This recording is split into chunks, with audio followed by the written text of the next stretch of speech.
What's going on, everyone? This is Kevin here, coming at you with Samsung Galaxy A33 5G tips and tricks and hidden features. So stay tuned if you want to learn how to get the most out of your device. Now, the first thing I want to show you is a quick and easy way to access the camera app. And you can do this from anywhere throughout the operating system and even with the display off on the device. All you have to do is just double press on the power button, and as you can see, it pulls the camera app right up. Now, this is done through a feature called Side Key, and you can actually customize this to pull up any app of your choosing. So to do this, we're going to pull down the shade, go to the settings, which is this gear icon in the upper right corner, go to search, and then type in side, and you'll see right there, Side Key, go there, and then go to Side Key right here. And then you'll see right here, by default, it does quick launch camera if you double press on that button. Now, if you go to open app, so we now have a list of all the various apps that are currently installed on the phone. And then from here, we can pick any one that we want. So I'm going to go with Snapchat. So now, if I double press on the power button, it's going to immediately pull up Snapchat. So that's really convenient. And as an additional bonus, you can see here that we can also customize when you press and hold on the power button. So right now, by default, if we press and hold on the power button, it's going to pull up Bixby. So just like that, it's now pulling up Bixby. But instead of Bixby, we can actually have it just pull up the power off menu instead. So now, by holding down the power button, we get the menu to power off the phone, restart it, or go into an emergency. Now moving on, with the Samsung Galaxy A33 5G, we have a very large display at 6.4 inches. Now, there's certainly many advantages with having a large display on a smartphone. However, one downside is that it's very difficult, if not impossible, to reach all parts of the operating system with just one hand. Now, thankfully, Samsung has come up with a really cool solution to this, and it's called One-Handed Mode. Now, to get to One-Handed Mode, all you have to do is pull down the shade, go to the settings, go to search, type in One-Handed, and you'll see right there, One-Handed Mode, so go there. Then, go to One-Handed Mode right there, enable it, and then you'll see two different options. Now, the first option is to use a gesture to get to One-Handed Mode. Now, this other option, which I actually prefer instead, is to double tap on the home button to access One-Handed Mode instead. So I'm going to switch over to that.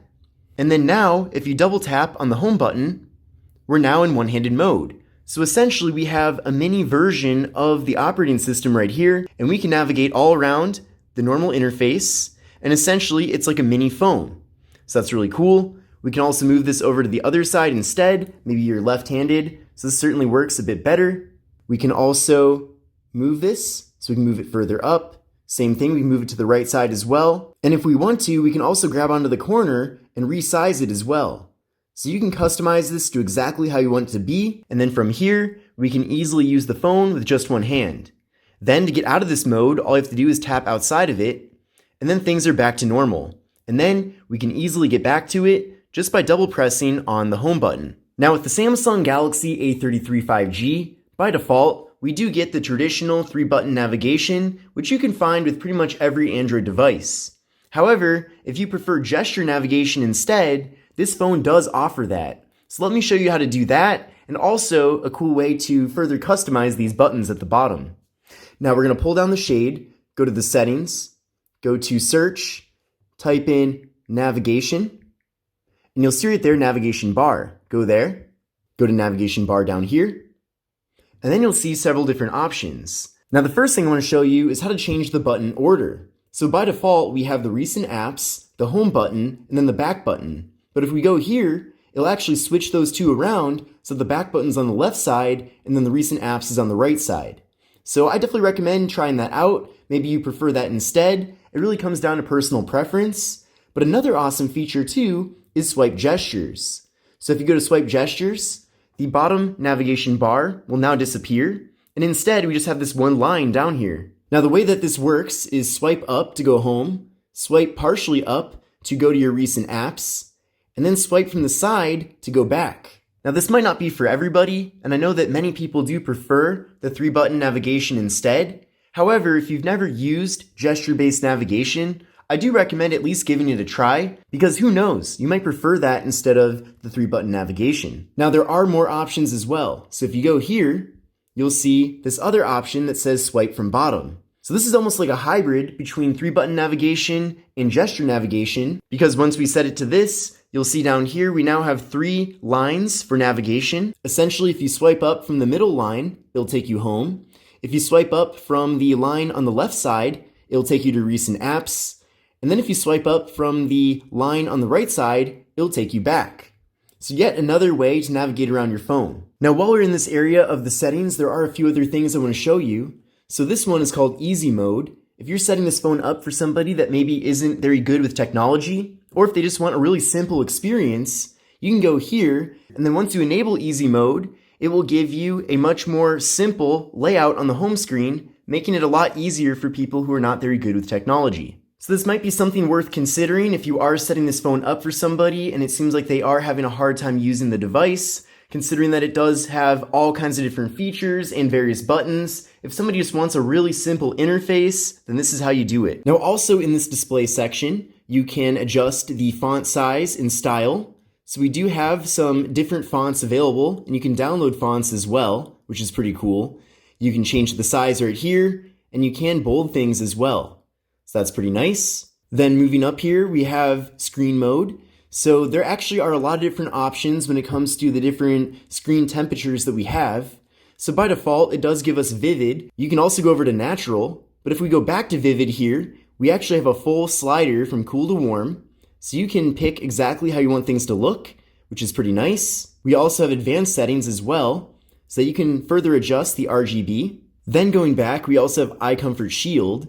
So it'll keep your eyes comfortable by limiting blue light. So you can enable that manually. You can also have it be adaptive, so it'll automatically change based on the time of day. Or you can also customize it so that it's exactly the way you want it to be. So you can really change the display temperature. That's definitely pretty interesting there. So pretty cool that we do have these customizations from Samsung. I'm not sure who would set this to this level, but it is pretty awesome that we at least have that ability. Now with the Samsung Galaxy A33 5G, we do have a 90 Hz refresh rate. So it gives you a little bit more of a premium, smoother look when navigating around the phone. However, if you go to motion smoothness, you can see here that we can actually switch it back to the 60 Hz standard mode. And by doing that, we will get better battery life. And then finally, in this section, we can choose between light and dark mode. And then also we can set a schedule to this if that's something you prefer. Now with the Galaxy A33 5G, you can see on the right edge here, we do have this little, almost like a notch. But if you swipe that over, it does pull up the edge panel. This is really convenient as it gives you quick access to your various apps, and you can also pick and choose which apps you want to be in here. But also, you'll see that on the side we have this little gear, and you can further customize the edge panels.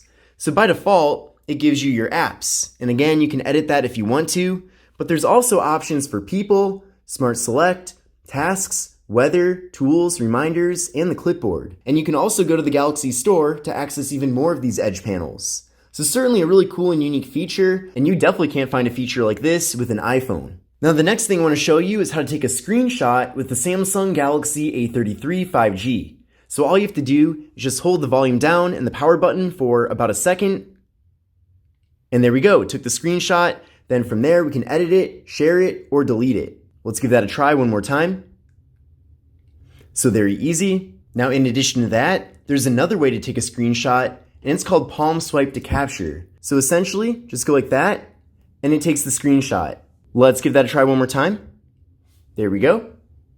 Now moving on, I do want to show you some various motion and gesture settings. So pull down the shade, go to the settings, go to search, type in motion, and you'll see right there motions and gestures. Go there, and there's a variety of different things here, and many of these are already enabled by default, but you might not be aware of them. Now the first one is not enabled by default, and that's lift to wake. So essentially, it'll turn on the screen of your phone when you pick it up. So let's enable that. Let's give that a try. There we go. And there we go. We also have double tap to turn on the screen and double tap to turn off the screen. So we'll do double tap to turn on the screen first. There we go. Screen's now on. And then for double tap to turn off the screen, you just have to double tap on an empty space on the home or lock screen. So we'll go to the home screen, double tap, and it does indeed turn off the display. We have another feature here called keep screen on while viewing. So it'll keep the screen on while you're looking at the phone using the front camera to detect your face. We also have alert when phone is picked up, so your phone will vibrate when you pick it up after missing a call or message. We also have mute with gestures, so mute incoming calls and alarms by putting your hand over the screen or turning your phone face down.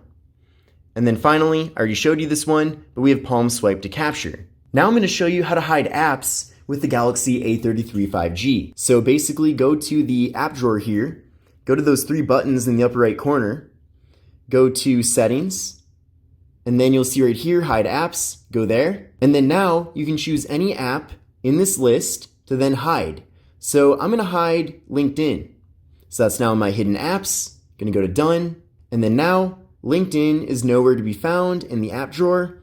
And it's also disappeared from the home screen. Not that I really had it there in the first place, but if it was there, actually I think it was under the Microsoft folder. So now you can't find that app because it's hidden. But then to unhide it, go to the dots in the corner there, go to settings, go to hide apps once again, you'll see it right there. We'll remove it, go to done, and then now you'll see that LinkedIn is now back in the app drawer. So that's certainly a really nice way to clean up all the various apps on your phone, especially for ones that you don't use too often and you don't really need to have actually on your app drawer or on your home screen. And then the final thing I want to show you is how to get more battery life out of your Samsung Galaxy A33 5G. Now I already showed you one way to save battery, which is by switching the phone from 90 Hz refresh rate to 60 Hz. So that is one method, but also if you pull down the shade, go to the settings, go to search, type in battery, you'll see it right there, battery, go there, and then go to power saving. You'll see that there is a power saving mode.